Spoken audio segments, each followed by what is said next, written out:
Hi friends, good morning. இது உங்கள் tape CA 360. நாம் இன்னைக்கு மே 27ஆம் தேதிக்கான நடப்பு நிகழ்வுகள் பார்க்க இருக்கிறோம். வழக்கம் போல இன்றைய நடப்பு கவனமா பாருங்க, நோட்ஸ் எடுத்துக்கிடுங்க. ஈவினிங்ல நடைபெறக்கூடிய டெய்லி கண்டெஸ்ட்ல மறக்காம கலந்துக்கிடுங்க. தேர்வானது டெலகிராம் ஆப்ல நம்மளுடைய டேப் IAS அகாடமி மற்றும் டேப் CA 360 ஆகிய இரு சேனல்கள் நடைபெறும். இதுவரைக்கும் யாரும் நம்முடைய சேனல்ல ஜாயின் பண்ணாம இருந்தீங்கன்னு சொன்னா உங்களுடைய மொபைல் போன்ல டெலகிராம் ஆப் இன்ஸ்டால் பண்ணி மறக்காம சர்ச் பாக்ஸ்ல டேப் IAS அகாடமி அல்லது டேப் CA 360 டைப் பண்ணீங்கன்னு சொன்னா நம்முடைய குரூப்ல ஈஸியா ஜாயின் பண்ணிக்கலாம். கரண்ட் அஃபேர்ஸ் தேர்வு மட்டுமல்லாம நம்ம அகாடமி சார்பில் நடத்தப்படக்கூடிய இதர தேர்வுகளையும் இதர தகவல்களையும் நீங்க அறிந்து கொள்ளலாம். ரைட், நாம் இந்த நடப்பு நிகழ்வுகள்ல முதல்ல பகுதி புத்துணர்ச்சி வாக்கியம் பாத்தீங்கன்னு சொன்னா, உன்னிடம் மறைந்திருக்கும் ஆற்றல்களை வெளிக்கொணரும் வழி விடாமுயற்சியும் தொடர்ந்த உழைப்புமே ஆகும். சரிங்களா? அதாவது நம்ம கிட்ட இருக்கக்கூடிய எல்லா விதமான திறன்களையும் நம்ம வெளிக்கொண்டு வருவதற்கான ஒரே வழி என்ன அப்படின்னு சொன்னா, தொடர்ச்சியா விடாமுயற்சியா நம்ம செயல்படக்கூடிய இந்த செயல்பாடு நம்மளுடைய உழைப்பு. சரிங்களா? அது இருந்தா மட்டும் என்ன ஆகும் அப்படின்னு சொன்னா, நமக்கு வெற்றி நோக்கிய பயணத்துல ஒரு இலகுவா அமையும், வெற்றியும் கிடைக்கும். சரிங்களா? வலிமையோ புத்திசாலித்தனமோ அதெல்லாம் நமக்கு எதை தந்துடாது அப்படின்னு சொன்னா, நமக்கு வெற்றியை தேடி தந்துடாது. மாறாக நம்ம தொடர்ந்து உழைக்கக்கூடிய அந்த விடாமுயற்சியுடன் தன்னம்பிக்கையுடன் கூடிய அந்த உழைப்பு தான் நமக்கு என்ன தரும் அப்படின்னு சொன்னா வெற்றி தரும் அப்படிங்கிறத பார்க்கணும். சரிங்களா? உன்னிடம் மறைந்திருக்கும் ஆற்றல்களை வெளிக்கொணரும் வழி விடாமுயற்சியும் தொடர்ந்த உழைப்புமே ஆகும், வலிமையோ புத்திசாலித்தனமோ அல்ல. சரிங்களா? ரைட், நாம் இந்த நடப்பு நிகழ்வுகள்ல முதல்ல பகுதி தகவல் பாத்தீங்க அப்படின்னு சொன்னா, மே 27ஆம் தேதியான இன்றைய தினம் அனுசரிக்கப்படக்கூடிய ஒரு தினம் ஒண்ணு பாக்குறோம். என்ன தினம் அப்படின்னு சொன்னா வேர்ல்டு ஓட்டர் டே அப்படிங்குவாங்க. அதாவது இங்க இந்த ஓட்டர் அப்படிங்கறது பாத்தீங்கன்னு சொன்னா அது ஒரு பாலூட்டி வகை விலங்கினம். பெரும்பாலும் பாத்தீங்கன்னு சொன்னா நீர்ல வசிக்கக்கூடிய நீர் நாய்களை அது குறிக்கும். சரிங்களா? உலகளாவிய அளவுல பாத்தீங்கன்னு சொன்னா சற்றேறக்குறை 13 இருந்து 14 வரைக்குமான நீர் நாய்கள் இருப்பதாக சொல்லப்படுகிறது. இது ஆறுகளிலையும் காணப்படும், குளங்கள் மற்றும் கடல்களிலையும் காணப்படக்கூடிய ஒரு உயிரினமாக இருக்குது. நன்னீரும் சரி உப்பு நீர்லையும் சரி வசிக்கக்கூடியதாக இருக்குது. இது ஆறு குளங்கள்ல கிடைக்கக்கூடிய இந்த சின்ன வகையான மீன்கள், நண்டுகள், அங்க வரக்கூடிய சிறிய பறவை இனங்கள் இதெல்லாம் பிடிச்சு சாப்பிடக்கூடியதாக இருக்குது. இது ஒரு பாலூட்டி வகை உயிரினம். இதனுடைய மென்மையான தோலுக்காக பாத்தீங்கன்னு சொன்னா இது அதிகமாக வேட்டையாடப்படுகிறது. அதன் காரணமாக அந்த உயிரினத்தினுடைய எண்ணிக்கை அப்படிங்கிறது சமீப காலங்களில் ரொம்ப குறைந்து காணப்படுகிறது. சங்க காலத்திலே இந்த உயிரினங்கள் இருந்ததாக சொல்லப்படுகிறது. தமிழ்நாட்டுல தாமிரபரணி போன்ற ஒரு நீர்நிலைகளிலும் நீர்நாய்களுடைய கணக்கெடுப்பு, அதாவது கண்டதாக தகவல்களும் இதுக்கு முன்னால பதிவு செய்யப்பட்டிருக்கிறது. அந்த அடிப்படையில பார்க்கும்போது நீர்நிலைகள்ல காணப்படக்கூடிய ஒரு மிக சிறிய உயிரினமான பாலூட்டு உயிரினமான அழியக்கூடிய நிலையில இருக்கக்கூடிய இந்த நீர்நாய்களை பாதுகாப்பதற்காக என்ன செய்யப்படுகிறது அப்படின்னு சொன்னா, அது குறித்த புரிதலை விழிப்புணர்வை மக்கள் மத்தியிலையும் உலக நாடுகள் மத்தியிலையும் ஏற்படுத்துவதற்காக ஆண்டுதோறும் இந்த மே 27ஆம் தேதி அப்படிங்கிறது உலக ஓட்டர், அதாவது உலக நீர்நாய்களுக்கான நாளாக அனுசரிக்கப்படுகிறது அப்படிங்கிறத நாம் இந்த இடத்துல பார்க்கணும். சரிங்களா? ரைட், உனக்கு தகவல் என்ன அப்படின்னு சொன்னா, உலகளாவிய அளவுல ஆறு குளங்கள் மற்றும் கடல்கள்ல காணப்படக்கூடிய சிறிய பாலூட்டி வகை உயிரினமான நீர்நாய்களை பாதுகாப்பது குறித்த புரிதலை மக்கள் மத்தியில் ஏற்படுத்துவதற்காக, அதனுடைய தோலுக்காகவும் இறைச்சிக்காகவும் அது வேட்டையாடப்படுவதிலிருந்து அதை பாதுகாப்பதற்காக ஆண்டுதோறும் என்ன செய்யப்படுகிறது அப்படின்னு சொன்னா மே 27ஆம் தேதி அப்படிங்கிறது உலக நீர்நாய்களுக்கான தினமாக அனுசரிக்கப்படுகிறது அப்படிங்கிறத நாம் இந்த இடத்துல பார்க்கணும். சரிங்களா? ரைட், அடுத்த நான் பார்க்கக்கூடிய தகவல் பாத்தீங்க அப்படின்னு சொன்னா உயர்நிலை குழு அமைப்பு. சரிங்களா? எதற்காக உயர்நிலை குழு அமைக்கப்பட்டிருக்கு அப்படின்னு சொன்னா, அதாவது 2025ஆம் ஆண்டு பாத்தீங்க அப்படின்னு சொன்னா சுதந்திர தின உரையில பேசும்போது பிரதமர் நரேந்திர மோடி ஒரு விஷயத்தை தெரியப்படுத்தி இருப்பாரு. அதாவது இந்தியாவில பாத்தீங்கன்னு சொன்னா சட்டவிரோதமாக தங்கி இருக்கக்கூடிய அந்த சட்டவிரோத குடியேறிகள் இருக்கிறாங்க இல்லையா, இவங்களால இந்தியாவில மக்கள் தொகையில் ஏற்படக்கூடிய பாதிப்புகள் என்ன அப்படிங்கிறது குறித்து விரிவாக ஆய்வுகளை மேற்கொள்வதற்காக பாத்தீங்கன்னு சொன்னா ஒரு உயர்மட்ட குழு ஒண்ணு அமைக்கப்படும் அப்படிங்கிறத தெரியப்படுத்தி இருப்பாரு.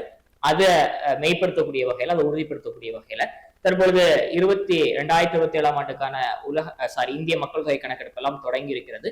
இத்தகைய சூழ்நிலையில தான் பாத்தீங்க அப்படின்னு சொன்னா இந்தியாவில சட்டவிரோதமாக தங்கி இருக்கக்கூடிய வெளிநாட்டுக்காரங்க இருக்கிறாங்க இல்லையா, அவங்களால இந்திய மக்கள் தொகையில ஏற்படக்கூடிய மாற்றங்கள் என்ன, பழங்குடியின மக்களுக்கு மத்தியில் ஏற்படக்கூடிய பிரச்சனைகள் என்ன, அதுபோக இந்திய பொருளாதாரத்தில் அவர்களால் ஏற்படக்கூடிய தாக்கங்கள் என்ன, இது குறித்தெல்லாம் விரிவாக ஆய்வுகளை மேற்கொண்டு அதற்கான பரிந்துரைகளை வழங்குவதற்காக என்ன செய்யப்பட்டிருக்கு அப்படின்னு சொன்னா உச்ச நீதிமன்றத்தினுடைய ஓய்வு பெற்ற நீதிபதி தலைமையில ஒரு குழு ஒன்றை இந்திய அரசாங்கம் அமைச்சிருக்கிறாங்க அப்படிங்கிறத நாம் இந்த இடத்துல பாக்குறோம்.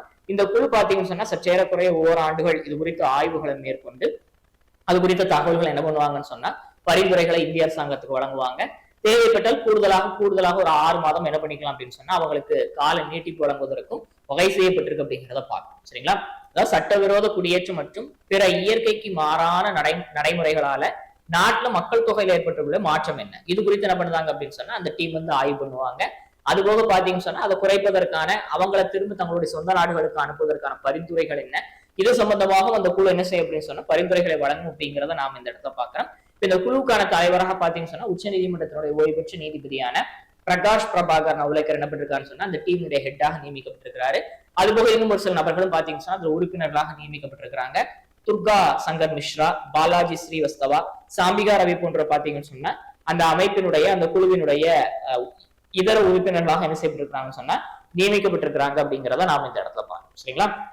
ரைட். அப்ப நம்ம தெரிஞ்ச ஒரு தகவல் என்ன அப்படின்னு சொன்னா இந்தியாவில நம்மளுடைய அண்டை நாடுகள்ல இருந்து சட்டவிரோதமாக வந்து தங்கி இருக்கக்கூடிய இந்த சட்டவிரோத குடியேறிகளால ஏற்படக்கூடிய பாதிப்புகள் என்ன, இதுவரைக்கும் மக்கள் தொகையில அதனால எந்த மாதிரியான பாதிப்புகள் ஏற்பட்டிருக்குது, இந்திய பொருளாதாரத்துல எந்த மாதிரியான பாதிப்புகள் ஏற்பட்டிருக்குது, இங்க இருக்கக்கூடிய பழங்குடியின மக்களுடைய வாழ்க்கையில அதனால ஏற்பட்டிருக்கக்கூடிய பாதிப்புகள் என்ன, இதை தவிர்ப்பதற்கான வழிமுறைகள் என்ன, இதை குறைப்பதற்கான நடவடிக்கைகள் என்ன, இது குறித்தெல்லாம் அரசுக்கு உயர்நிலை ஆலோசனை வழங்குவதற்காக இந்திய உச்ச நீதிமன்ற ஓய்வு பெற்ற நீதிபதியான நீதிபதி பிரகாஷ் பிரபாகர் நவுலேக்கர் தலைமையில ஒரு 4 நபர்கள் அடங்கிய குழு என்ன பண்ணிருக்கிறாங்க அப்படின்னு சொன்னா இந்திய அரசாங்கம் அமைத்திருக்கிறாங்க அப்படிங்கிற தகவலை நாம் இந்த இடத்துல பார்க்கணும். சரிங்களா?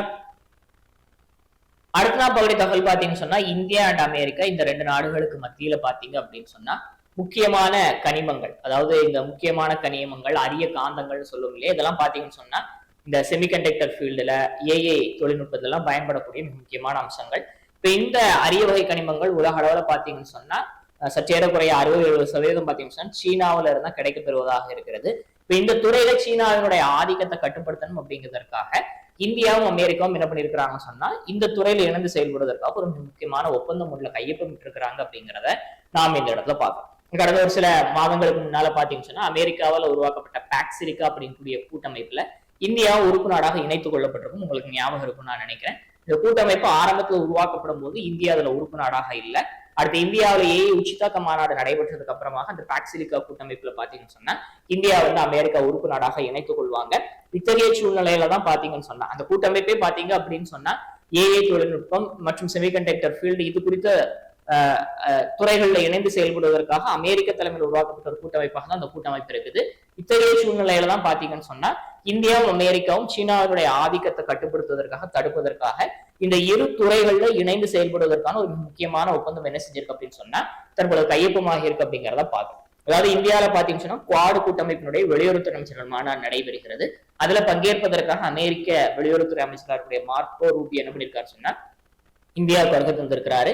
அவர் பொறுப்பேற்றதுக்கு அப்புறமாக முதல் முறையாக இந்தியாவுக்கு அரசு முறை பயணம் மேற்கொண்டிருக்கிறாரு. இந்த பயணத்துல குடியரசுத் தலைவர், வெளியுறவுத்துறை அமைச்சர், பிரதமர் உட்பட பல்வேறு நபர்களையும் சந்திச்சு பேச்சுவார்த்தைகள் எல்லாம் நடத்தியிருக்கிறாரு. அது குறித்த தகவல்கள் எல்லாம் நம்ம கடந்த ஒரு சில தினங்களுக்கு முன்னால பார்த்திருப்போம். அந்த அடிப்படையில தான் தற்பொழுது பாத்தீங்கன்னு சொன்னா இந்தியாவுக்கும் அமெரிக்காவுக்கும் இடையே உலக அளவுல முக்கிய கனிமங்களுடைய சீரான விநியோகத்தை உறுதி செய்வதில் இரு நாடுகளுக்கு மத்தியில் ஒரு ஒத்துழைப்பை வலுப்படுத்துவதற்கான மிக முக்கியமான ஒப்பந்தம் என்ன செஞ்சிருக்குன்னு சொன்னா கையொப்பமாகி இருக்கு அப்படிங்கிறத நாம இந்த இடத்துல பார்க்கணும். சரிங்களா? அதாவது அரிய புவி கனிமங்கள் மற்றும் புத்திசார் உலகங்களுடைய ஏற்றுமதி மீதான சீனாவினுடைய ஆதிக்கத்தை கட்டுப்படுத்துவதற்காக அந்த ஒடுக்குவதற்காக என்ன செய்யப்பட்டிருக்கு அப்படின்னு சொன்னா இந்த முக்கியமான ஒப்பந்தம் கையொப்பமாகி இருக்கு அப்படிங்கிறத நாம இந்த இடத்துல பார்க்கணும். கடந்த ஒரு சில தினங்களுக்கு முன்னாலதான் பாத்தீங்க அப்படின்னு சொன்னா சீனாவுக்கு வந்து முதல்ல அமெரிக்க அதிபர் வந்து அரசு முறை பயணம் வருகை இருந்தாரு. அவர் போய் அடுத்த ஒரு சில தினங்கள்ல ரஷ்ய அதிபரும் வருகை தந்திருந்தாரு. இவங்க 2 பேரும் வந்து போன அடுத்த ஒரு சில தினங்கள்லயே பாத்தீங்கன்னா பாகிஸ்தான் பிரதமரும் வருகை தந்திருப்பாரு. இது குறித்த தகவல்களை நம்ம முந்தைய வகுப்புகளில் டிஸ்கஸ் பண்ணியிருப்போம். இத்தகைய சூழ்நிலையில தான் இந்த ஃபீல்டுல சீனாவினுடைய அந்த ஆதிக்கத்தை கட்டுப்படுத்துவதற்காக இந்தியா அமெரிக்காவும் இணைந்து செயல்படுவதற்காக ஒரு முக்கியமான ஒப்பந்தம் இந்த குவாட் கூட்டமைப்பினுடைய இந்த வெளியுறவுத்துறை அமைச்சர்கள் மாநாட்டை ஒட்டி நடைபெற்றிருக்கிறது அப்படிங்கிறத நாம இந்த இடத்துல பார்க்கணும். சரிங்களா? அடுத்து நான் பார்க்கிற தகவல் பாத்தீங்கன்னா இந்தியாவுடைய பிரதமராக பிரதமர் நரேந்திர மோடி பொறுப்பேற்று சற்றேறக்குறைய 12 ஆண்டுகள் என்ன பண்ணிருக்காரு அப்படின்னு சொன்னா நிறைவு செய்து ஒரு சாதனை நிகழ்த்திருக்கிறார் அப்படிங்கிறத நாம இந்த இடத்துல பாக்குறேன். இந்தியாவுடைய பிரதமராக 2014 மே 26 பாத்தீங்கன்னு சொன்னா முதல் முறையாக பிரதமர் நரேந்திர மோடி பொறுப்பேற்கிறாரு. அதற்கு அப்புறம் 2019 நடைபெற்ற தேர்தலையும் சரி, 2024 நடைபெற்ற தேர்தலையும் சரி அவங்களுடைய கூட்டணி அதிகப்படியான இடங்களை கைப்பற்றதுனால 3வது முறையாக தற்போது இந்தியாவுடைய பிரதமராக நரேந்திர மோடி இருக்கிறாரு. இத்தகைய சூழ்நிலையில தான் பாத்தீங்க அப்படின்னு சொன்னா இந்தியாவுடைய பிரதமராக அவர் பொறுப்பேற்று மே 26 சற்றேறக்குறைய 12 ஆண்டுகள் நிறைவடைந்திருக்கிறது. அவருக்கு தலைவர்கள் வாழ்த்துக்களை தெரிவிச்சிருக்கிறாங்க அப்படிங்கிறத நாம இந்த இடத்துல பார்க்கணும். சரிங்களா? அது மட்டும் இல்லாம அவர் ஏற்கனவே பாத்தீங்கன்னு சொன்னா இந்தியாவில நீண்ட காலமாக ஒரு அரசனுடைய தலைவராக பொறுப்பில் இருக்கக்கூடியவர் அப்படிங்கிற பெருமைக்குரிய நபர் அப்படிங்கிறத நம்ம முந்தைய வகுப்புகள் எல்லாம் டிஸ்கஸ் பண்ணியிருக்கோம். அதாவது இந்தியாவில இதுவரைக்கும் பாத்தீங்கன்னு சொன்னா ஒரு அரசனுடைய தலைவராக நீண்ட காலம் இருந்தவர் அப்படிங்கிற பெருமை வந்து சிக்கிம் மாநிலத்தினுடைய முன்னாள் முதலமைச்சரான பவன்குமார் சாம்பிளிங் கிட்ட தான் இருக்கு. சற்றேறக்குறைய 8900 மேற்பட்ட நாட்கள் வந்து அவர் ஒரு அரசனுடைய தலைவராக இருந்திருப்பாரு. இத்தகைய சூழ்நிலையில அந்த சாதனையை கடந்த ஒரு சில மாதங்களுக்கு முன்னால இந்திய பிரதமர் நரேந்திர மோடி என்ன பண்ணிருப்பாரு அப்படின்னு சொன்னா பூர்த்தி செஞ்சிருப்பாரு, அதை சமன் செஞ்சிருப்பாரு, அதை பீட் பண்ணிருப்பாரு அப்படிங்கிறத நம்ம ஏற்கனவே பார்த்திருக்கோம். அதாவது 2001ஆவது ஆண்டுல இருந்து பாத்தீங்கன்னு சொன்னா அவர் பிரதமராக பொறுப்பேற்கக்கூடிய காலகட்டம் வரைக்கும் அவர் குஜராத்தினுடைய முதலமைச்சராக இருந்திருப்பாரு. அதுக்கடுத்து இந்தியாவுடைய பிரதமராக இருக்கிறாரு. சற்றேறக்குறைய 2001ல இருந்து நம்ம இப்போ வரைக்கும் எடுத்துக்கிட்டோம்னு சொன்னா ஒரு 25-26 வருடங்களுக்கு மேல பாத்தீங்கன்னு சொன்னா ஒரு நாட்டில வந்து ஒரு அரசாங்கத்தினுடைய தலைவராக பொறுப்புல இருக்கிறாரு. அந்த அடிப்படையில இந்தியாவில நீண்ட காலம் பதவி வகித்த அரசின் தலைவர் அப்படிங்கிற பெருமை அவருக்கு உண்டு. அது போக பாத்தீங்கன்னு சொன்னா சுதந்திரத்துக்கு பிறகு பிறந்து நாட்டினுடைய பிரதமராக வந்தவர் அப்படிங்கிற பெருமையும் அவருக்கு உண்டு. அது போக பாத்தீங்கன்னு சொன்னா நேருவுக்கு அப்புறமாக இந்தியாவில மிக நீண்ட காலமாக பிரதமராக இருக்கக்கூடிய ஒரு பட்டியல்ல இந்திரா காந்தியை வீழ்த்தி 2வது இடத்துக்கு முன்னேறின இந்திய பிரதமர் நரேந்திர மோடி அப்படிங்கிற பெருமை அவருக்கு உண்டு அப்படிங்கிறது நமக்கு ஏற்கனவே தெரிஞ்சது. சரிங்களா? ரைட். அப்ப நமக்கு தகவல் என்ன அப்படின்னு சொன்னா இந்தியாவுடைய பிரதமராக பிரதமர் நரேந்திர மோடி பொறுப்பேற்று மே 26ஆம் தேதியோட பாத்தீங்கன்னு சொன்னா சற்றேறக்குறைய 12 ஆண்டுகள் நிறைவடைந்திருக்கிறது அப்படிங்கிறத பார்த்தோம். அது போக நம்முடைய இந்தியாவில ஒரு அரசினுடைய தலைவராக நீண்ட காலம் பொறுப்பில் இருக்கக்கூடிய நபர் அப்படிங்கக்கூடிய பெருமை அவருக்கு இருக்குது. அதுபோக இந்தியாவில நேருக்கு அப்புறமாக நீண்ட காலம் பிரதமராக இருப்பார் அப்படிங்கக்கூடிய 2வது இந்திய பிரதமர் அப்படிங்கிற பெருமை அவர்கிட்ட இருக்குது. அடுத்து சுதந்திரத்துக்கு அப்புறமாக பிறந்து நாட்டினுடைய பிரதமராக வந்தவர் அப்படிங்கக்கூடிய முதல் பிரதமர் அப்படிங்கிற பெருமை அவர்கிட்ட இருக்குது. அதுபோக நீங்க இன்ஸ்டாகிராம் போனாலும் சரி, யூடியூப் போனாலும் சரி, எல்லா பக்கத்தையும் பாத்தீங்க அப்படின்னு சொன்னா அதிகமான ஃபாலோவர்ஸ் பெற்றிருக்கக்கூடிய உலக தலைவர் யார் அப்படின்னு சொன்னா அதுவும் பிரதமர் நரேந்திர மோடி தான். அதுபோக மார்னிங் கன்சல்ட் அப்படிங்கக்கூடிய நிறுவனம் எப்போ ஒரு தன்னுடைய லிஸ்ட்டை வெளியிட்டாலும் ஒரு 4-5 மாதங்களுக்கு ஒரு முறை பாத்தீங்கன்னு சொன்னா அவங்க வந்து ஒரு அறிக்கை வெளியிடுவாங்க, உலகினுடைய செல்வாக்கு மிக்க தலைவர்கள் சொல்லி. அந்த பட்டியல எப்பவுமே முதலிடத்துல இருப்பவர் யார் அப்படின்னு சொன்னா பிரதமர் நரேந்திர மோடி தான் அப்படிங்கிறத நம்ம பார்ப்போம். சரிங்களா? அடுத்த நாற்பது தகவல் பாத்தீங்கன்னு சொன்னா நம்ம ஏற்கனவே மேல சொன்ன குவாடு கூட்டமைப்பு. சரிங்களா? அதாவது குவாடு கூட்டமைப்பினுடைய வெளியுறவுத்துறை அமைச்சர்கள். இந்த குவாடு கூட்டமைப்புல யாரெல்லாம் உறுப்பு நாடாக இருக்கிறாங்க அப்படின்னு சொன்னா அமெரிக்கா, ஆஸ்திரேலியா, ஜப்பான், இந்தியா. இந்த 4 நாடுகளுடைய கூட்டமை தான் என்ன சொல்லுவாங்கன்னு சொன்னா குவாடு கூட்டமைப்பு. தமிழ்ல வந்து நாற்கர கூட்டமைப்பு ஏதோ ஒண்ணு சொல்லுவாங்கன்னு நினைக்கிறேன். சரிங்களா? பல்வேறு துறைகள்ல இணைந்து செயல்படுவதற்காக குறிப்பா பாத்தீங்கன்னு சொன்னா சீனாவினுடைய ஆதிக்கத்தை கட்டுப்படுத்துவதற்காக ஒரு உருவாக்கப்பட்ட ஒரு முக்கியமான கூட்டமைப்பாக தான் எது இருக்குது அப்படின்னு சொன்னா இந்த குவாடு கூட்டமைப்பு இருக்குது. இந்த குவாடு கூட்டமைப்பினுடைய வெளியுறவுத்துறை அமைச்சர்கள் பங்கேற்கக்கூடிய ஒரு ஆலோசனை கூட்டம் இந்தியாவினுடைய தலைமையில இந்தியாவில நியூ டெல்லியில் நடைபெற்று கொண்டது. சரிங்களா? நடைபெற்றுக்கிட்டு இருக்குது. இப்ப இந்த மீட்டிங்ல பங்கேற்பதற்காக இந்த 4 நாடுகளுடைய வெளியுறவுத்துறை அமைச்சர்கள் இந்தியாவுக்கு வருகை தந்திருக்கிறாங்க. அமெரிக்காவுடைய வெளியுறவுத்துறை அமைச்சருடைய மார்க்கோ ரூபியோ, ஆஸ்திரேலியாவுடைய வெளியுறவுத்துறை அமைச்சர் பென்னி வாங், ஜப்பானுடைய வெளியுறவுத்துறை அமைச்சர் மோடெகி டோஷிமிட்சு, அடுத்து இந்தியாவுடைய வெளியுறவுத்துறை அமைச்சர் ஜெய்சங்கர், இவருடைய தலைமையில தான் மாநாடு நடைபெறுகிறது. நேற்றைய தினம் நியூ டெல்லியில் நடைபெற்ற இந்த மாநாட்டுல என்ன விஷயங்கள் குறித்து பேசப்பட்டுச்சு அப்படிங்கிறத வந்து அவர் வந்து தெரியப்படுத்தி இருக்கிறார் யார் ஜெய்சங்கர் அவர்கள். அந்த அடிப்படையில பாத்தீங்க அப்படின்னு சொன்னா இந்தோ பசிபிக் பிராந்தியத்துல வந்து கண்காணிப்பை தீவிரப்படுத்த. சரிங்களா? அதாவது இந்தோ பசிபிக் பிராந்தியத்துல குறிப்பா அந்த கடல் பகுதிகளில் பாத்தீங்கன்னா சீனாவினுடைய ஆதிக்கம் அப்படிங்கிறது கொஞ்சம் அதிகமாகவே இருக்குது. அந்த சீனாவினுடைய ஆதிக்கத்தை கட்டுப்படுத்துவதற்காக கடல்சார் கண்காணிப்பு இந்த பகுதிகளை மேம்படுத்துவதற்காக என்ன பண்ணிருக்கிறாங்கன்னு சொன்னா ஒரு முன்னெடுப்பு ஒண்ண முதல் முறையாக வந்து இந்த குவாடு கூட்டமைப்பு தொடங்கி இருக்கிறாங்க. அது போக பாத்தீங்கன்னு சொன்னா இந்த பசிபிக் பிராந்தியத்துல பாத்தீங்கன்னா இந்தோ பசிபிக் பிராந்தியத்துல பாத்தீங்கன்னு சொன்னா ஒரு நவீனமயமான துறைமுகம் அப்படிங்கிறது இல்லாம இருக்குது. அதை நிவர்த்தி செய்யும் அப்படிங்கிறதுக்காக பிஜி நாட்டோட இணைந்து பிஜி நாட்டுல இருக்கக்கூடிய ஒரு துறைமுகத்தை என்ன பண்ண இருக்கிறாங்க அப்படின்னு சொன்னா மேம்படுத்த இருக்கிறாங்க. இந்த குவாட் கூட்டமைப்பினுடைய முதலாவது துறைமுக உள்கட்டமைப்பு திட்டமாக இது செயல்படுத்தப்பட இருக்குது. இது போக பல்வேறு உலகத்தினுடைய தற்போதைய பிரச்சனைகள் குறித்தும் என்ன பண்ணாங்க, மேற்காசிய நடைபெறக்கூடிய போராக இருக்கட்டும், ஹோர்முஸ் நீரிணை திறக்கப்படாததாக இருக்கட்டும், எரிபொருள் தட்டுப்பாடு உட்பட பல்வேறு விஷயங்கள் குறித்து என்ன பண்ணாங்க அப்படின்னு சொன்னா இந்த 4 வெளியுறவுத்துறை அமைச்சர்கள் வந்து மிக முக்கியமான ஆலோசனைகள்ல ஈடுபட்டாங்க அப்படிங்கிறத நாம் இந்த இடத்துல பார்ப்போம். சரிங்களா? ரைட். அவனோட தகவல் என்ன அப்படின்னு சொன்னா இந்தியா, அமெரிக்கா, ஆஸ்திரேலியா, ஜப்பான் இந்த நாடுகளுடைய கூட்டமைப்பான குவாடு கூட்டமைப்பினுடைய வெளியுறவுத்துறை அமைச்சர்கள் கூட்டம் இந்தியா சார்பில் இந்தியாவினுடைய தலைமையில இந்தியாவில நியூ டெல்லியில் நடத்தப்பட்டுச்சு அப்படிங்கிறத பாக்குறோம். இந்த கூட்டத்திற்கு இந்திய வெளியுறவுத்துறை அமைச்சருடைய ஜெய்சங்கர் அவர்கள் தலைமை தாங்கினாரு. அமெரிக்க வெளியுறவுத்துறை அமைச்சர் மார்க்கோ ரூபியோ, ஆஸ்திரேலியாவுடைய பென்னி வாங், ஜப்பானுடைய மோடெகி டோஷிமிட்சு போன்ற அந்த வெளியுறவுத்துறை அமைச்சர்கள் எல்லாம் இந்த மாநாட்டில் பங்கேற்றாங்க. இந்தோ பசிபிக் பிராந்தியத்துல இந்த 4 நாடுகளுடைய அந்த கூட்டமைப்பை வலுப்படுத்துவது குறித்து அவங்க ஆலோசனைகளை மேற்கொண்டாங்க. சீனாவினுடைய ஆதிக்கத்தை கட்டுப்படுத்துவதற்கான நடவடிக்கைகளில் ஈடுபடுவதற்காக பல்வேறு திட்டங்களை செயல்படுத்துவது குறித்தும் அவங்க ஆய்வுகளை மேற்கொண்டிருக்கிறாங்க. குறிப்பா பிஜி நாட்டில் இருக்கக்கூடிய துறைமுகத்தை மேம்படுத்துவதன் மூலமாக அந்த பகுதிகளில் ஒரு நவீனமயமான துறைமுகம் இந்த கூட்டமைப்பு கிடைக்கப்பெறுவதற்கான முன்னெடுப்பையும் என்ன செஞ்சிருக்கிறாங்கன்னு சொன்னா தொடங்கி இருக்கிறாங்க. மேற்காசிய போர், ஹோர்முஸ் நீரிணை பிரச்சனை பல்வேறு விஷயங்கள் குறித்து அவங்க ஆலோசனை நடத்தி இருக்கிறாங்க அப்படிங்கிறத நாம இந்த இடத்துல பார்த்தோம். சரிங்களா?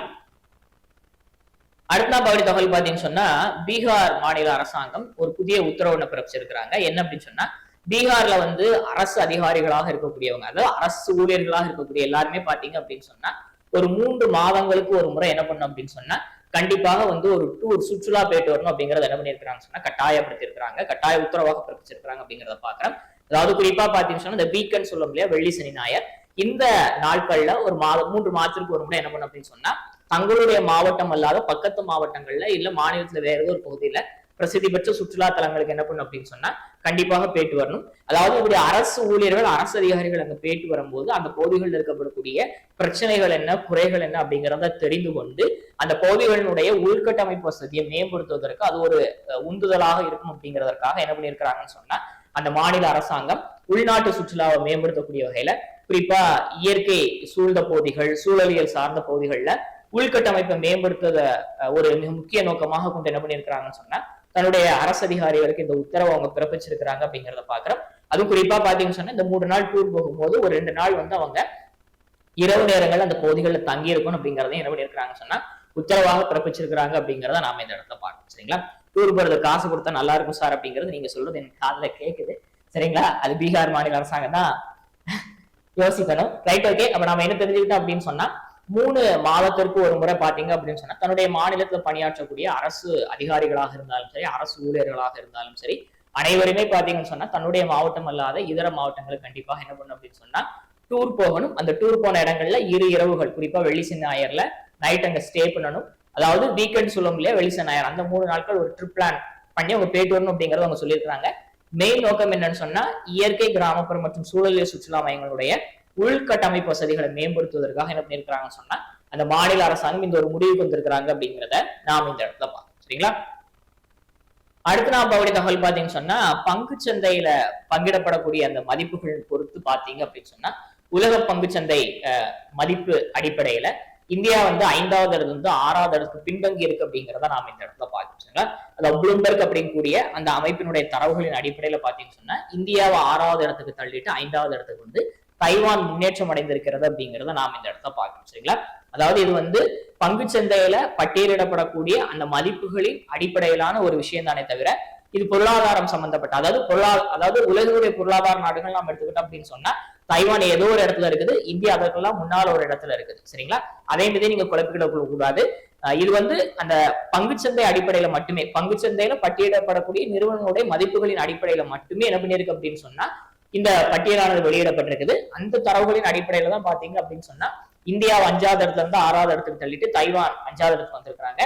தைவான் 5வது இடத்துக்கு வர்றதுக்கான காரணமாக என்ன அமைஞ்சிருக்கு அப்படின்னு சொன்னா ஏஐ துறை சார்ந்த எழுச்சி. சரிங்களா, அதாவது உலகளாவிய அளவுல பாத்தீங்கன்னு சொன்னா செமிகண்டக்டர் ஃபீல்டுக்கு தேவைப்படக்கூடிய பல்வேறு வகையான சிப்புகளை தயாரிக்கக்கூடிய நிறைய நிறுவனங்கள் பாத்தீங்கன்னு சொன்னா தைவான்ல இருக்குது. சமீப காலங்கள்ல ஏஐ துறை வந்து அபரிவிதமான வளர்ச்சி அடைந்திருக்கு. இதனால தேவைப்படக்கூடிய பல்வேறு சிப்புகளை தயாரிப்பதற்கான அந்த சூழல் அதிகரிச்சிருக்குது. இத்தகைய சூழ்நிலையில அந்த செமிகண்டக்டர் துறையில குறிப்பா ஒரு முன்னணி இருக்கக்கூடிய நாடாக இருக்கக்கூடிய தைவான் இதன் காரணமாக இந்தியாவை பின்தள்ளிட்டு என்ன பண்ணிருக்குன்னு சொன்னா 5வது இடத்துக்கு முன்னேறிருக்கு அப்படிங்கிறத பாக்குறோம். பங்குச்சந்தை மதிப்பின் அடிப்படையில தைவானுடைய மதிப்பு எவ்வளவாக இருக்குன்னு சொன்னா 4.95 லட்சம் கோடி டாலராக இருக்குது. இந்தியாவை பொறுத்த வரைக்கும் 4.92 லட்சம் கோடி டாலராக இருக்கு. கொஞ்சம் தான் முன்ன பின்ன. சரிங்களா, இருந்தாலும் நம்ம 5வது இடத்துல இருந்து 6வது இடத்துக்கு பின்தங்கி இருக்கிறோம் அப்படிங்கிறத பாக்குறோம். பங்குச்சந்தை மதிப்பீடு அடிப்படையில பாத்தீங்கன்னு சொன்னா உலகத்துல முதல் 4 இடங்கள்ல யார் இருக்கிறாங்க அப்படின்னு சொன்னா அமெரிக்கா, சீனா, ஜப்பான், ஹாங்காங் போன்ற நாடுகள் எல்லாம் என்ன பண்றாங்கன்னு சொன்னா இந்த பங்குச்சந்தையின் அடிப்படையிலான மதிப்பு அடிப்படையில வேர்ல்டு லெவல்ல முதல் 4 இடங்கள்ல இருக்கிறாங்க அப்படிங்கிறதையும் நாம இந்த இடத்துல பார்ப்போம். சரிங்களா, ரைட். அப்ப நம்மளோட தகவல் என்ன அப்படின்னு சொன்னா ப்ளூம்பெர்க் அப்படிங்கக்கூடிய நிறுவனம் வெளியிட்டு இருக்கக்கூடிய உலகத்துல பங்குச்சந்தையில மதிப்பிடப்பட்ட நிறுவனங்களுக்கான அந்த மொத்த சொத்து மதிப்பின் அடிப்படையில இந்தியாவை 6வது இடத்துக்கு தள்ளிட்டு தைவான் என்ன பண்ணிருக்கு அப்படின்னு சொன்னா 5வது இடத்துக்கு முன்னேறி இருக்கு அப்படிங்கிறத பார்த்தோம். தைவான் முன்னேற காரணம் என்ன அப்படின்னு சொன்னா ஏஐ துறையில் ஏற்பட்டுள்ள வளர்ச்சி, குறிப்பா செமிகண்டக்டர் துறையில சிப்புகள் தயாரிப்புல அதிகப்படியான தேவைகள் இருப்பதனால தைவான் என்ன பண்ணிருக்கு அப்படின்னு சொன்னா 5வது இடத்துக்கு முன்னேறிருக்கு அப்படிங்கிறத பார்த்தோம். இந்தியா 6வது இடத்துக்கு பின்தங்கிருச்சு. முதல் 4 இடங்கள்ல பாத்தீங்கன்னு சொன்னா அமெரிக்கா, சீனா, ஜப்பான், ஹாங்காங் போன்ற நாடுகள் முதல் 4 இடங்கள்ல இருக்கிறாங்க அப்படிங்கிறதையும் பார்த்தோம். பொருளாதாரம், பெரிய பொருளாதாரம் எடுத்துக்கிட்டோம்னு சொன்னா இந்தியா 6வது இடத்துல இருக்குது. தைவான் நமக்கு பின்னால எத்தனையோ இடங்கள் பின்தங்கி இருக்கு. சரிங்களா, அடுத்த நாள் தகவல் பாத்தீங்கன்னு சொன்னா காமன்வெல்த் கூட்டமைப்பு சார்பில் காமன்வெல்த்ல இருக்கக்கூடிய ஒரு 14 நாடுகள் பங்கேற்ற ஒரு செஸ் போட்டி பாத்தீங்க அப்படின்னு சொன்னா இலங்கையில வந்து நடைபெற்றது. இதுல இந்தியா சார்பில் வெவ்வேறு பிரிவுல வீரர் வீராங்கனைகள் பங்கேற்றாங்க. இதுல ரேபிட் மற்றும் பிளிட்ஸ் பிரிவுல பாத்தீங்கன்னு சொன்னா இந்தியாவுடைய என்ன பண்ணிருக்கான்னு சொன்னா மொத்த சுற்றுகளின் அடிப்படையில புள்ளிகளின் அடிப்படையில முதலிடம் பிடிச்சு சாம்பியன் படத்தை கைப்பற்றிருக்கிறாரு. இது போல இன்னும் ஒரு சில வீரர் வீராங்கனைகள் 2வது மற்றும் 3வது இடங்களும் கைப்பற்றிருக்கிறாங்க அப்படிங்கிறத நாம் இந்த இடத்துல பாக்குறோம். கிளாசிக்கல் பிரிவுல பாத்தீங்கன்னா மித்ரபா குஹா என்ன பண்ணிருக்கிறார் சொன்னா சாம்பியன் படத்தை கைப்பற்றிருக்கிறார் அப்படிங்கிறத நாம் இந்த இடத்துல பார்க்கணும். சரிங்களா? ரைட். நம்ம தெரிஞ்ச ஒரு தகவல் என்ன அப்படின்னு சொன்னா, காமன்வெல்த்ல கூட்டமைப்புல உறுப்பு நாடுகளாக இருக்கக்கூடிய ஒரு 14 நாடுகளினுடைய பங்கேற்பாளர்கள் பங்கேற்ற வீரர்கள் பங்கேற்ற செஸ் போட்டி வந்து இலங்கையில நடைபெற்றது. இந்த போட்டியில ரேபிட் அண்ட் பிரிட்ஸ் இந்த 2 பிரிவுலையும் பாத்தீங்கன்னா இந்தியாவுடைய பிராயினிய அதிகப்படியான புள்ளிகளை பெற்று சாம்பியன் படத்தை கைப்பற்றிருக்கிறார் அப்படிங்கிறத பார்த்தோம். கிளாசிக்கல் பிரிவுல மித்ரபா ஹுகா என்ன பண்ணிருக்காரு அப்படின்னு சொன்னா சாம்பியன் படத்தை கைப்பற்றிருக்கிறார் அப்படிங்கிறத நாம இந்த இடத்துல பார்க்கணும். சரிங்களா? ரைட். நம்ம ரீகேப் பார்க்க இருக்கிறோம். ஆரம்பத்துல என்ன பார்த்தோம் அப்படின்னு சொன்னா, ஒவ்வொரு ஆண்டு மே 27ஆம் தேதி உலகளாவிய அளவுல பாலூட்டி இனமாக இருக்கக்கூடிய குறிப்பா நீர்நிலைகள்ல காணப்படக்கூடிய நீர் நாய்களை பாதுகாப்பதற்கான உலக நீர்நாய்கள் தினம் அனுசரிக்கப்படுகிறது அப்படிங்கிறத பார்த்தோம். வேர்ல்டு வாட்டர் டே. அதாவது நீர்நாய்கள் அதனுடைய மென்மையான தோலுக்காக பாத்தீங்கன்னு சொன்னா இறைச்சிக்காகவும் வேட்டையாடப்படுகிறது. அதனால அழிவுடைய விளிம்பில் இருக்கக்கூடிய அந்த உயிரினத்தை பாதுகாப்பதற்காக இந்த தினம் அனுசரிக்கப்படுகிறது. உலகளாவிய அளவில் ஒரு 13ல இருந்து 16 வகையான நீர்நாய்கள் காணப்படுகிறது அப்படிங்கிறத பார்த்தோம். தமிழகத்துல சங்க இலக்கியங்களும் நீர்நாய்கள் எல்லாம் பத்தி எல்லாம் சொல்லப்பட்டிருக்குது அப்படிங்கிறத நம்ம பார்த்தோம். சரிங்களா? அடுத்து பாத்தீங்கன்னு சொன்னா இந்தியாவில வெளிநாடுகள்ல இருந்து வந்து சட்டவிரோதமா தங்கியிருக்கக்கூடிய அந்த சட்டவிரோத குடியேறிகளால இந்தியாவுடைய மக்கள் தொகையில என்ன மாதிரியான மாற்றங்கள் ஏற்பட்டிருக்குது, அதனால இங்க இருக்கக்கூடிய பழங்குடியின மக்களினுடைய கலாச்சாரத்துல வாழ்க்கையில எந்த விதமான பிரச்சனைகள் அவங்களை சந்திச்சிருக்கிறாங்க, அதே போல இந்திய பொருளாதாரம் எந்த அளவுக்கு பாதிப்புகளை சந்திச்சிருக்குது, இது குறித்து உயர்நிலை ஆய்வுகளை மேற்கொள்வதற்காக என்ன செய்யப்பட்டிருக்கு அப்படின்னு சொன்னா ஒரு உயர்நிலை குழு ஒண்ணு வந்து இந்திய அரசாங்கம் அமைச்சிருக்கிறாங்க அப்படிங்கிறத பார்த்தோம். அது மட்டும் இல்லாம இந்த பிரச்சனைகளுக்கு தேவைப்படக்கூடிய ஆலோசனைகளை பரிந்துரைகளை வழங்குவதற்காகவும் இந்த குழு அமைக்கப்பட்டிருக்குது. இந்த குழு ஓராண்டு காலத்துல இது குறித்த ஆலோசனைகளை வழங்குவாங்க. தேவைப்பட்ட கூடுதலாக ஒரு 6 மாதம் அவங்க எடுத்துக்கிடுவாங்க. இந்த குழுவினுடைய தலைவராக உச்ச நீதிமன்ற ஓய்வு பெற்ற நீதிபதியான பிரகாஷ் பிரபாகர் நவ்லேக்கர் நியமிக்கப்பட்டிருக்கிறாரு. இதனுடைய உறுப்பினர்களாக துர்கா சங்கர் மிஸ்ரா, பாலாஜி ஸ்ரீவஸ்தவா, சாமரிதா ரவி எல்லாம் நியமிக்கப்பட்டிருக்கிறாங்க அப்படிங்கிறத நாம இந்த இடத்துல பார்த்தோம். சரிங்களா? அடுத்த நான் பார்த்த என்ன அப்படின்னு சொன்னா, அதாவது இந்தியாவில வந்து குவாட் கூட்டமைப்பினுடைய வெளியுறவுத்துறை அமைச்சர்கள் மாநாடு நடைபெறுகிறது. இதுல கலந்து கொள்வதற்காக வந்திருக்கக்கூடிய அமெரிக்க வெளியுறவுத்துறை அமைச்சர் மார்க்கோ ரூபியோ, இந்திய வெளியுறவுத்துறை அமைச்சர் எஸ் ஜெய்சங்கர் அவர்கள் சந்தித்து பேச்சுவார்த்தை நடத்தும் அடிப்படையில அரிய புவி கனிமங்கள் மற்றும் புத்திசார் உலோகங்களுடைய அந்த ஏற்றுமதி விஷயங்கள்ல பாத்தீங்கன்னு சொன்னா இணைந்து செயல்படுவதற்காக ஒரு ஒப்பந்தம் இந்த இரு நாடுகளுக்கு மத்தியில் ஏற்பட்டிருக்கு அப்படிங்கறத பார்த்து இந்த துறையில சீனாவினுடைய ஆதிக்கத்தை கட்டுப்படுத்துவதற்காக இந்த மிக முக்கியமான ஒப்பந்தம் மேற்கொள்ளப்பட்டிருக்கிறது அப்படிங்கிறதே நாம் இந்த இடத்துல பார்க்கணும். சரிங்களா? உலக அளவில் முக்கிய கனிமங்களுடைய சீரான விநியோகத்தை உறுதி செய்வதில் ஒத்துழைப்பை வலுப்படுத்துவதற்கான ஒரு ஒப்பந்தம். சரியா? அடுத்த பார்த்த என்ன அப்படின்னு சொன்னா, இந்தியாவுடைய பிரதமர் நரேந்திர மோடி பொறுப்பேற்று சற்றேறக்குறைய மே 26ஆம் தேதியோட 12 ஆண்டுகள் நிறைவு செய்திருக்கிறார் அப்படிங்கிறத பார்த்தோம். அதாவது 2014 மே 26ல அவர் இந்தியாவுடைய பிரதமராக முதல் முறையாக பொறுப்பேற்றாரு. அடுத்து 2019 தேர்தல், 2024 தேர்தலையும் அவர் வின் பண்ணி 3வது முறையாக இந்தியாவுடைய பிரதமராக தற்போது பொறுப்புல இருக்கிறாரு. 2001 இருந்து 2014 பிரதமராக பொறுப்பேற்பதற்கு முன்னர் வரைக்கும் பல்வேறு காலகட்டங்களில் குஜராத் முதலமைச்சராக இருந்திருக்கிறாரு. அது இந்த பிரதமர் பதவி இதெல்லாம் ஒட்டுமொத்தமாக சேர்த்தா இந்தியாவில் நீண்ட காலமாக ஒரு அரசனுடைய தலைவராக இருப்பார் அப்படிங்கிற பெருமை அவருக்கு உண்டு. அதேபோல சுதந்திரத்துக்கு பின்னால பிறந்து இந்தியாவுடைய பிரதமராக அந்த முதல் பிரதமர் அப்படிங்கிற பெருமையும் அவர்கிட்ட உண்டு. இந்திரா காந்தியை வீழ்த்தி நாட்டிலேயே மிக அதிக காலம் பிரதமராக இருந்தவர் அப்படிங்கிற பட்டியலில் நேருக்கு அடுத்ததாக 2வது இடத்துல இருக்கக்கூடிய பெருமை அவர்கிட்ட உண்டு அப்படிங்கிறத நாம இந்த இடத்துல பார்த்தோம். சரிங்களா? அடுத்து பாத்தீங்கன்னு சொன்னா இந்தியா, ஜப்பான், ஆஸ்திரேலியா மற்றும் அமெரிக்கா இந்த 4 நாடுகளுடைய கூட்டமைப்பு வந்து குவாட் கூட்டமைப்பு அழைக்கப்படுகிறது. இந்த கூட்டமைப்பில் இடம்பெற்றிருக்கக்கூடிய வெளியுறவுத்துறை அமைச்சர்கள் பங்கேற்கக்கூடிய கூட்டம் இந்தியாவில் நியூடெல்லியில் நடத்தப்படுகிறது. இந்தியா தலைமை தாங்கிறது. அந்த அடிப்படையில் இந்த கூட்டத்தில் பங்கேற்பதற்காக அமெரிக்க வெளியுறவுத்துறை அமைச்சர் மார்க்கோ ரூபியோ, ஆஸ்திரேலிய வெளியுறவுத்துறை அமைச்சர் பென்னி வாங், ஜப்பானுடைய வெளியுறவுத்துறை அமைச்சர் மோடகி டோஷிமிச்சு, இந்தியாவுடைய வெளியுறவுத்துறை அமைச்சர் ஜெய்சங்கர் ஆகியோர் பங்கேற்றனர் அப்படிங்கிறத பார்த்தோம். குறிப்பா சீனாவின் ஆதிக்கத்தை இந்தோ பசிபிக் பிராந்தியத்தை கட்டுப்படுத்துவது குறிப்பாக இவங்க ஆலோசனைகளை மேற்கொண்டிருக்கிறாங்க. அந்த அடிப்படையில பாத்தீங்கன்னு சொன்னா கடல்சார் கண்காணிப்பை தீவிரப்படுத்துவதற்கான முன்னெடுப்பு தொடங்குவதற்கு முடிவு பண்ணியிருக்கிறாங்க. அது போக பிஜி துறைமுகத்தை அந்த நாட்டோட இணைந்து இந்த கூட்டமைப்பு மேம்படுத்துவதற்கான முதலாவது துறைமுக உள்கட்டமைப்பு திட்டத்திற்கும் என்ன பண்ணியிருக்கிறாங்க சொன்னா ஒப்புதல் வழங்கி இருக்கிறாங்க அப்படிங்கிறத நாம இந்த இடத்துல பார்த்தோம். சரிங்களா? அடுத்த பார்த்தவர்கள் பீகார் மாநில அரசாங்கம் தன்னுடைய மாநிலத்தில் இருக்கக்கூடிய அரசு அதிகாரிகள், அரசு ஊழியர்கள் 3 மாசத்துக்கு ஒரு முறை கண்டிப்பாக தங்களுடைய மாவட்டம் அல்லாத இதர மாவட்டங்களுக்கு உள்ளூர் சுற்றுலாவை மேம்படுத்துவதற்காக, உள்ளூர் சுற்றுலாவினுடைய உள்கட்டமைப்பு வசதியை மேம்படுத்துவதற்காக கண்டிப்பாக சுற்றுலா போய் அங்க 2 இரவுகள் தங்கி இருக்கணும் அப்படிங்கிற ஒரு உத்தரவு பிறப்பிச்சிருக்கிறாங்க அப்படிங்கிறத நாம் இந்த இடத்த பார்த்தோம். அடுத்து உலகளாவிய அளவுல பங்குச்சந்தை சந்தை மதிப்பின் அடிப்படையில ப்ளூம்பெர்க் வெளியிட்ட தரவுகளின் அடிப்படையில இந்தியாவை 6வது இடத்துக்கு தள்ளி தைவான் 5வது இடத்துக்கு முன்னேறி. காரணம் ஏஐ தொழில்நுட்ப துறையில் ஏற்படக்கூடிய அபரிதமான வளர்ச்சி அப்படிங்கிறத நாம் இந்த பார்த்தோம். செமிகண்டக்டர் துறை சார்ந்த வளர்ச்சி, முதல் 4 இடங்கள்ல அமெரிக்கா, சீனா, ஜப்பான், ஹாங்காங் போன்ற நாடுகள் இருக்கு அப்படிங்கிறதையும் பார்த்தோம். மற்றும் தைவான் மற்றும் இந்தியாவுடைய அந்த பங்குச்சந்தை மதிப்பு எவ்வளவாக இருக்குது அப்படிங்கிறத நம்ம பார்த்தோம். சரிங்களா? அடுத்து இலங்கையில நடைபெற்ற காமன்வெல்த் கூட்டமைப்பு நாடுகளுக்கு இடையேயான அந்த செஸ் போட்டியில பிளிட்ஸ் மற்றும் ரேபிட் பிரிவில் இந்தியாவுடைய பேக் இனியன் சாம்பியன் பட்டம் கைப்பற்றிருக்காரு. கிளாசிக்கல் பிரிவில் மித்ரபா குவா சாம்பியன் பட்டத்தை கைப்பற்றிருக்கிறாரு. இது போக இன்னும் ஒரு சில இந்திய வீரர் வீராங்கனைகளுக்கும் வெவ்வேறு பிரிவுகள்ல இதர பதக்கங்களை கைப்பற்றிருக்கிறாங்க அப்படிங்கிறத நாம இந்த இடத்துல பார்த்தோம். சரிங்களா? இன்றைய நடப்பு நிகழ்வுகள் உங்களுக்கு பயனளிக்கக்கூடிய வகையில் இருந்திருக்கு நான் நினைக்கிறேன். இந்த வீடியோ உங்களுக்கு பிடிச்சிருன்னு சொன்னா லைக் பண்ணுங்க, ஷேர் பண்ணுங்க, சப்ஸ்கிரைப் பண்ணுங்க. மறக்காம ஈவினிங்ல நடைபெறக்கூடிய டெய்லி கண்டெஸ்ட்ல கலந்துக்கிடுங்க. உங்களோட வேலைபிள் கமெண்ட்ஸை கமெண்ட் பாக்ஸ்ல பதிவிடுங்க. தேங்க்யூ.